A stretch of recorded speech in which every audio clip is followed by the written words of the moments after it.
Parte 2. ¡Qué estúpidos eran estos hombres!, pensó la emperatriz.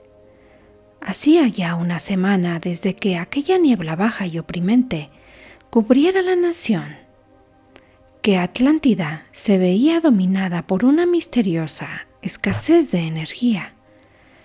No se movía nada operado por energía solar o nuclear, ni los navíos en el mar, ni los vehículos sobre la tierra, ni las aeronaves. Todas las comunicaciones rápidas mediante las vibraciones de la atmósfera estaban detenidas. La energía eléctrica había llegado a un punto muerto y parecía como si el mismo imperio fuera ya a desmoronarse, incapaz de mantenerse en pie. Y sin embargo, estos hombres, estos estúpidos, seguían discutiendo tonterías horas y horas, y tonterías inconsecuentes además, no solo carentes de toda relación con la crisis actual, sino irrelevantes también con respecto a cualquiera de las amenazas inmediatas, internas o externas, con que se enfrentaba la nación dominada por el pánico. En estos momentos la emperatriz llevaba ya muchas horas sentada en el consejo con los nobles y los comunes, y las conversaciones habían sido más abrumadoras de lo habitual. Se agitaba en el trono y su pie golpeaba irritado el suelo. Pasaba ociosamente la vista por la cámara del consejo, examinando los muros de mármol blanco y brillante, las columnas de altura impresionante y el techo en forma de cúpula, tan elevado que los remates de las columnas se perdían en una penumbra neblinosa. Su mirada pasó después al centro de la amplia cámara, donde había una fuente rematada por la figura de una ninfa, la cual sostenía una antorcha tan brillante que iluminaba todo el recinto. Los ojos de la emperatriz se fijaron después en los 12 nobles que representaban la aristocracia de las 12 provincias. Apenas oía sus palabras.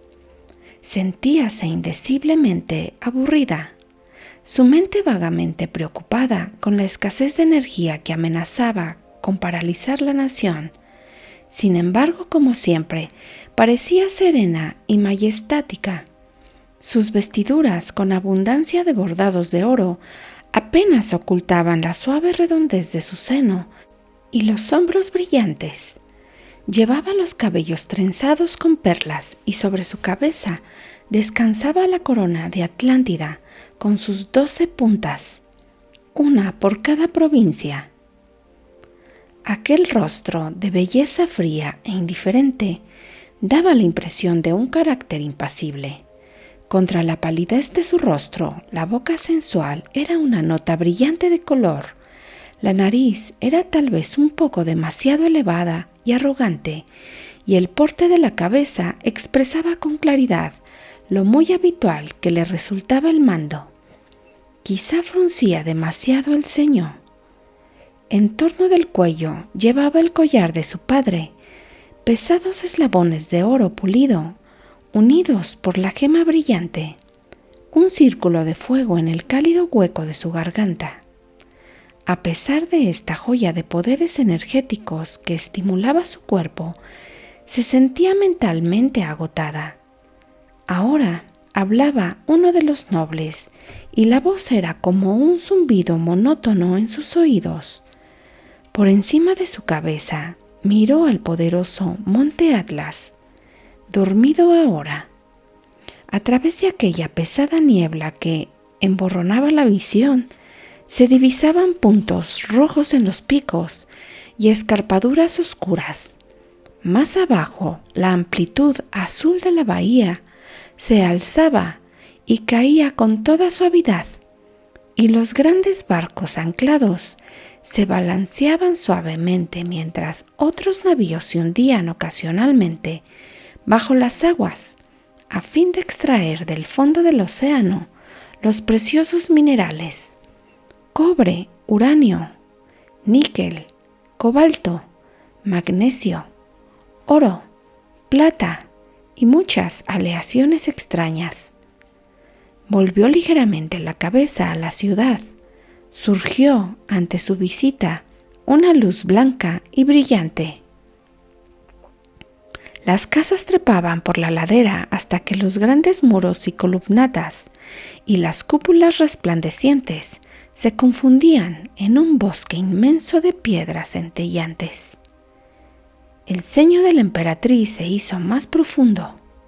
Odiaba a la Mora, la capital. No habían tenido éxito sus ingentes esfuerzos por suprimir la suciedad, las enfermedades, los focos de ruido. Recordó lo que su padre le dijera en una ocasión. No se puede enseñar cortesía a los asnos, ni limpieza a los cerdos. Así que, a despecho de aquella blancura inmaculada que ofrecía la ciudad a distancia, ella sabía que se extendían callejones innombrables y vías fétidas bajo las columnas, las cúpulas y los muros brillantes. Había hecho que se plantaran numerosos árboles en las calles principales, creado parques inmensos, y aquel verdor formaba manchas vívidas entre las piedras blancas. Muchos murieron por la contaminación atmosférica y otros se agotaron debido a la negligencia. Y sobre todo, de la ciudad llegaba un murmullo incesante, un zumbido claro y fuerte que reflejaba el alma de sus habitantes y subía y bajaba como las mareas cambiantes en el mar. Al volver sus ojos a la cámara del consejo, contempló abstraída un gran mapa, en relieve y en color, sobre un muro de mármol. Veíase en él un poderoso continente. Todo él se denominaba Atlántida, pero tan solo la sección central era la nación de Atlántida en realidad. La poderosa Altrustri al norte y al oeste era un territorio tan vasto como la Atlántida, pero estaba formado por un conjunto de bosques de pinos de enorme amplitud. Lagos helados, montañas yermas, precipicios sobrecogedores y grandes extensiones cubiertas por las nieves y los hielos perennes. Todo el borde superior del continente estaba bajo la nieve la mayor parte del año, y en cambio la Atlántida tenía un clima versátil, un frío muy soportable en el norte, veranos agradables, cálidos y templados en las porciones centrales y un calor que incitaba a la indolencia en el sur. Precisamente en el sur, en la primera provincia, estaba la Mora, la capital con sus 7 millones de habitantes.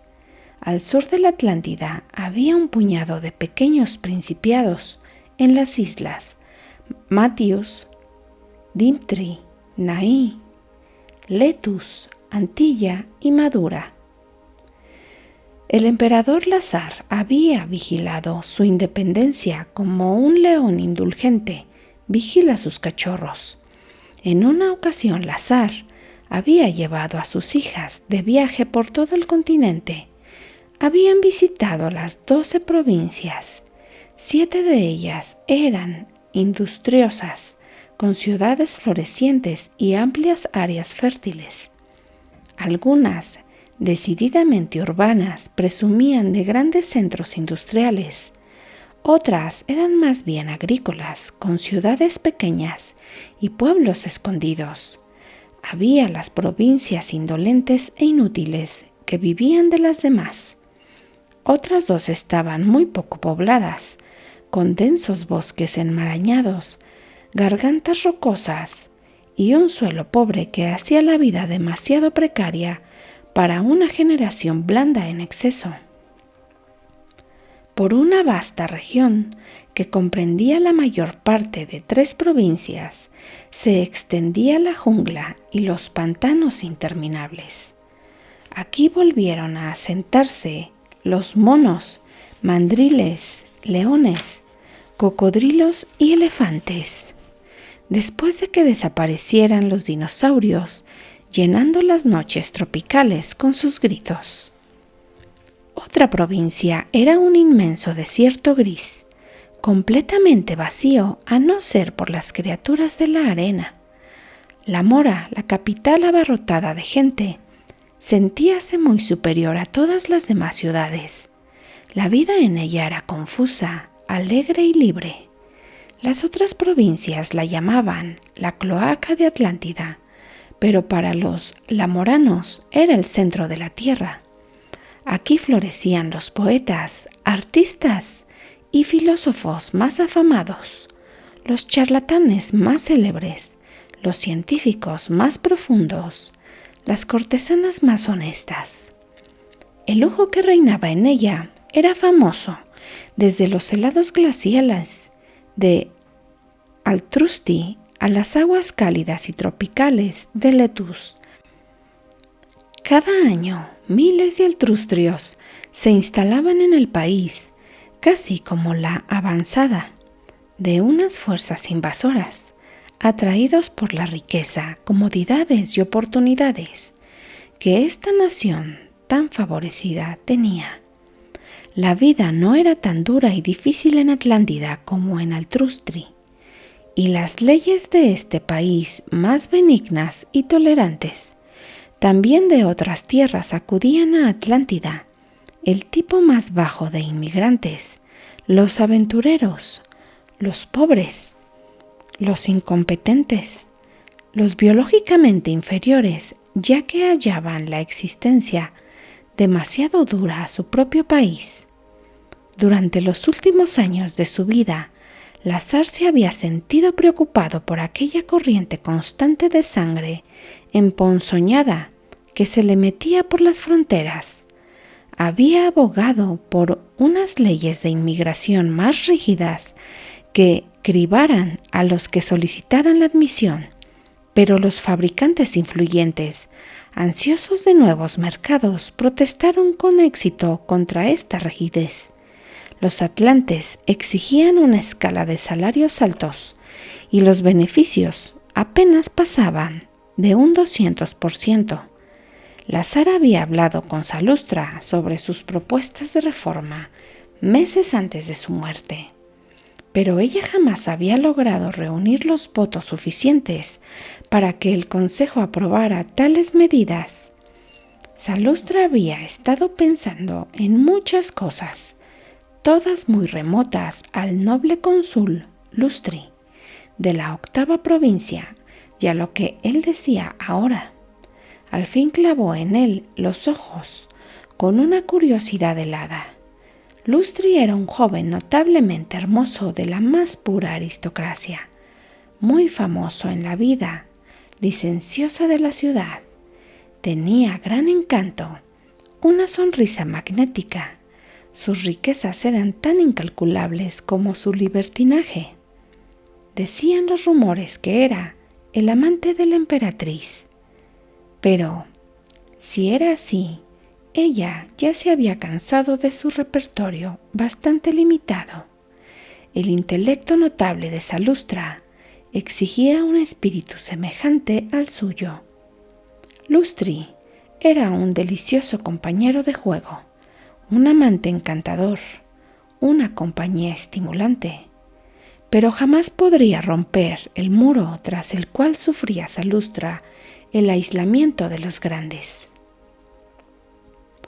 Captó ella ahora algunas palabras que pronunciaba Lustri. Este se hallaba de pie ante el trono de la emperatriz, los ojos oscuros clavados en ella con sereno descaro. Tanto los representantes de los nobles como los de los comunes le miraban con envidia. La emperatriz, pensaban, no podría negarle nada.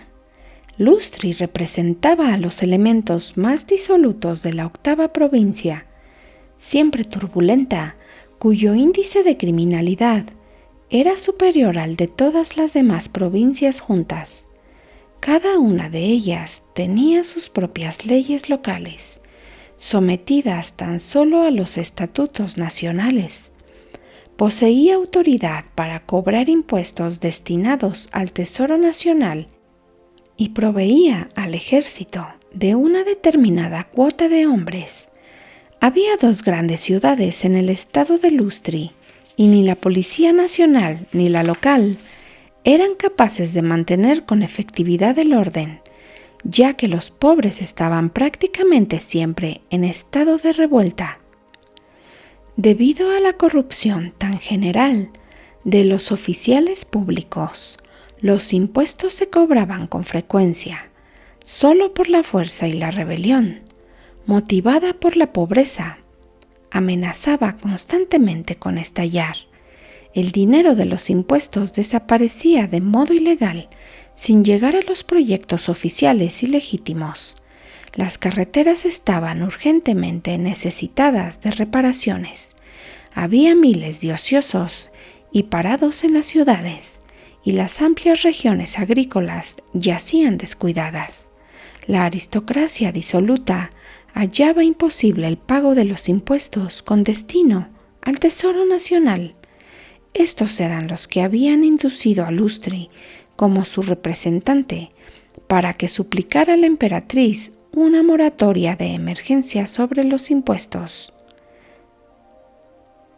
La 9ª provincia vecina suya era industriosa y próspera, y los señores de la 8ª provincia proponían la imposición de mayores impuestos a sus vecinos más afortunados a fin de compensar la deficiencia.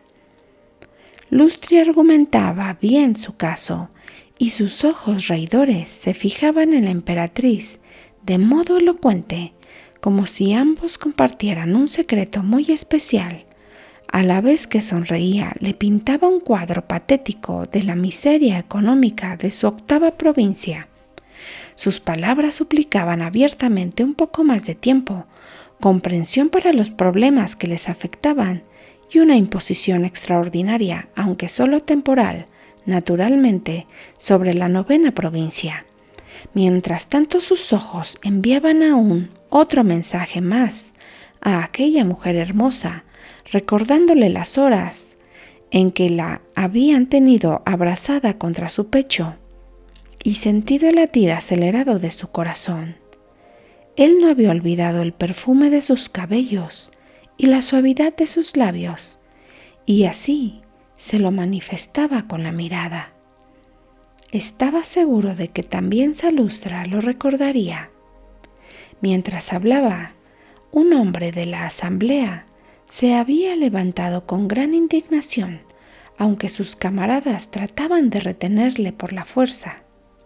Era un hombre alto y delgado, de mediana edad, y sus ojos azules destacaban pálidos en aquel rostro profundamente tostado por el sol. Era el representante de los comunes de la 9ª provincia. Sin perderse ningún detalle del drama, la emperatriz alzó la mano y Lustri se detuvo. Zalustra había actuado con frialdad, pero con amabilidad también, como si no hubiera visto al representante de los comunes. Hizo una señal al noble Gatus de la 9ª provincia y pariente de Lustri, y éste se adelantó ansiosamente, arrodillándose agradecido e inclinándose hasta tocar la sandalia dorada de Zalustra con la frente. «Mi gran Gatus, has oído la súplica de tu colega Lustri», dijo ella. «¿Qué sugieres al respecto? ¿Este es en realidad tu deseo y el deseo de tu pueblo?» Gatus la miró intensamente, pero el rostro de la emperatriz era inescrutable. Lustri sonrió para sí una sonrisa triunfante y confiada. Trató de captar la atención de la emperatriz para intercambiar una mirada de complicidad y aprecio, pero ella no miraba en su dirección. Gatus vaciló por un instante, perplejo al parecer. Luego se inclinó asintiendo. Inmediatamente, Publius, el representante de los comunes de la 9ª provincia, consiguió librarse de sus camaradas y con un grito de rabia se abalanzó hasta el trono de la emperatriz. Sus ojos brillaban con justo desprecio al mirar a Gatus y Lustri, cuya sonrisa se había difuminado. «Muy graciosa, Majestad. Protesto ante este robo abusivo contra mi pueblo», gritó. «Trabajamos demasiado para ser objeto de una conspiración semejante por parte de los nobles». Salustra miró a este hombre con sorpresa. Varios nobles se adelantaron para unirse a Lustri y a Gatus, y, como sus compañeros de la nobleza, se llevaron la mano a la espada de ceremonia que portaban dispuestos a vengar aquella enfrenta estúpida contra su emperatriz. Ésta les hizo señas de que se retiraran con un ademán lánguido, dejando tan solo a Lustri y a Gatus, y al representante de los comunes al pie del trono. A este se dirigió un primer lugar. «Publius, adelante, y dime, ¿por qué no debería imponer esos impuestos a tu pueblo mucho más próspero?» Lustri, con confianza suprema, jugueteaba con el puño enjollado de su espada. Gatus, sonriendo, con inquietud movía nervioso los pies como si sugiriera el diseño de los cuadros de mármol del suelo. Publius extendió las manos con gesto apasionado. Su voz surgió llena de ira justificada. ¡Qué injusto sería! Y había repugnancia en su voz. Que los industriosos pagaran las cuentas de los indolentes. ¿Con qué propósito entonces habría que agotarse el hombre en el trabajo? La emperatriz seguía sentada y en silencio, la mirada clavada en el suelo. No miraba ni a Lustri ni a Publius. De pronto, golpeó el brazo del trono con la palma de la mano y sus ojos relampaguearon. «Deniego la petición del señor Lustri», dijo con voz clara. Un murmullo ahogado, como viento huracanado, recogió la asamblea. Los nobles se miraron con asombro y con gesto de rabia que antes disimulara el temor. Se volvieron hacia Lustri, que desconcertado miraba a la emperatriz con ojos desorbitados y llenos de incredulidad. Temblaba ahora visiblemente, y gotas de sudor habían aparecido en su frente. Extendió una mano temblorosa en gesto claramente suplicante. Ella le observaba con ojos velados y en su boca se marcaba un gesto de desdén. «Pero, graciosa Majestad», empezó Lustri con voz ahogada que apenas era más que un susurro, «yo te imploraría que lo meditaras con más detenimiento. Debe de haber un error». La mano de la emperatriz se dirigió lentamente a la garganta y sus finos dedos acariciaron la gema. Luego le lanzó una mirada que le redujo a la comprensión del abismo que se abría entre ellos. «Ya he meditado», dijo en tono desapasionado, «y no comprendo por qué la industria y la prosperidad han de ser castigadas por los inferiores y los criminales. Eso es todo». Lustri pareció dominado por el pánico.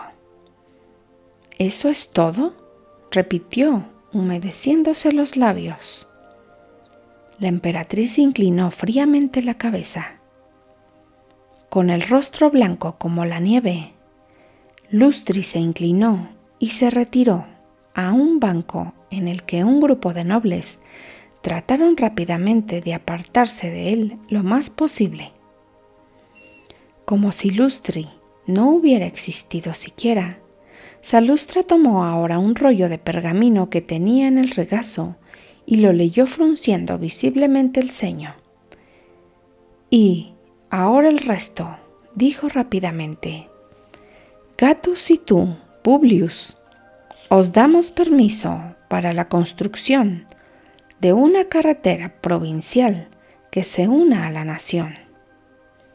Dictaminaréis los impuestos que sean suficientes para dicho proyecto.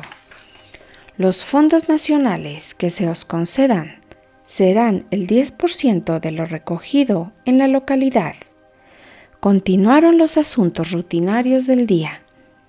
La mente de Salustra examinó diversas proposiciones, escuchó el consejo de algunos y tomó su decisión.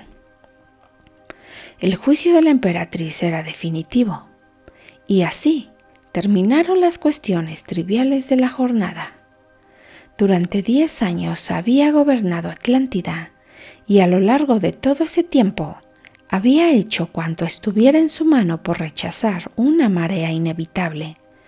Siendo una observadora muy aguda, sabía que la hora de las grandes decisiones se aproximaba rápidamente para su país. Allá, en el fondo de su mente, tenía siempre presente a los bárbaros indómitos del norte. Como cualquier estudiante de historia sabía muy bien que cuando una nación empieza a decaer interiormente, está madura para la conquista desde el exterior. Atlántida lo obedecía, pero no la amaba. En ella no había lugar para el sentimentalismo. Sabía, como había sabido su padre, que los hombres respetaban la mano que sostiene el látigo alzado y que juzgan débilmente la amabilidad del soberano. Sabía que en las primeras etapas de toda civilización los hombres son sencillos y dignos de confianza, que las naciones surgen de las semillas de otra civilización más antigua y luego crecen, se desarrollan vigorosos, viriles y supersticiosos, y que al fin se integran en el organismo decadente que les diera la vida. Todos la llamaban con fingimiento y burla, la reina virgen. Ella era el símbolo del florecimiento final de una civilización moribunda. Para sus súbditos era la personificación de Atlántida. Murmuraban sobre sus amantes, bromeando su elección constante de los más jóvenes y fuertes para ese papel. En el aspecto intelectual, científicos, filósofos, poetas y artistas la encontraban siempre amistosa y generosa. La verdadera valía se reconocía siempre en el país, aunque Salustra sabía muy bien que cuando más brilla la llama del genio, más pronto se consume. Vale más un día de vida radiante que un siglo de oscuridad, murmuraba ella con frecuencia. Y con frecuencia también se repetía las palabras cínicas de su padre, el emperador. Pensar es empezar a morir.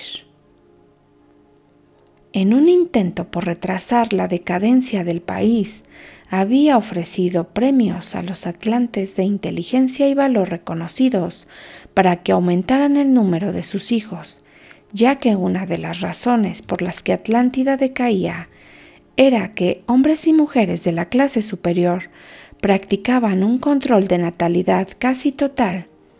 Resultaba tan sencillo esterilizar al varón o a la hembra con unas inyecciones anticonceptivas de plena efectividad para 6 meses, que solo los pobres e inferiores, con la esperanza de dar un poco de excitación a su vida, producían hijos con exceso al índice de mortalidad entre los de su clase. Había otro incentivo también para ellos. Así podían acudir al Tesoro Nacional y lograr fondos adicionales de la beneficencia. La misma sensibilidad de los superiores conspiraba a apresurar su fin. Como temían no poder aislar adecuadamente a sus hijos de una sociedad turbulenta y desenfrenada, se negaban a tenerlos. Salustra había intentado persuadir a los ignorantes y supersticiosos para que practicaran el control de natalidad, pero los grupos religiosos dirigidos por los sacerdotes protestaban en voz alta, y los ignorantes y supersticiosos protestaban con ellos. ¿Qué derecho tenía una soberana temporal para ordenarles que renunciaran a su derecho divino de aumentar una prole débil, mentalmente tarada, dependiente de los demás para su subsistencia y con instintos criminales? Salustra había pensado en pedir ayuda a sus archienemigos, los miembros del sacerdocio, a fin de aumentar el índice de natalidad entre las clases superiores, amenazándoles con tormentos futuros e indecibles si practicaban el control de natalidad.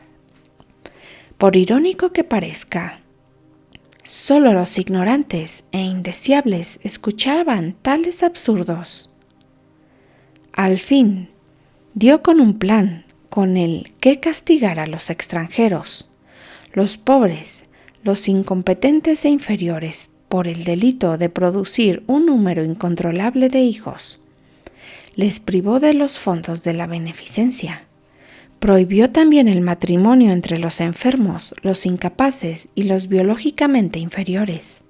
Abogó por la relación sexual entre hombres solteros, de probada superioridad, y mujeres de su elección, que luego entregarían los hijos a la protección del Estado. La ilegitimidad no era una vergüenza. Los sacerdotes, las gentes piadosas y virtuosas se sintieron ultrajadas, pero Salustra los reprimió con mano firme. «Estos niños son del Estado», dijo. «Atlántida es su padre y su madre». Sus enemigos se burlaron de ella abiertamente.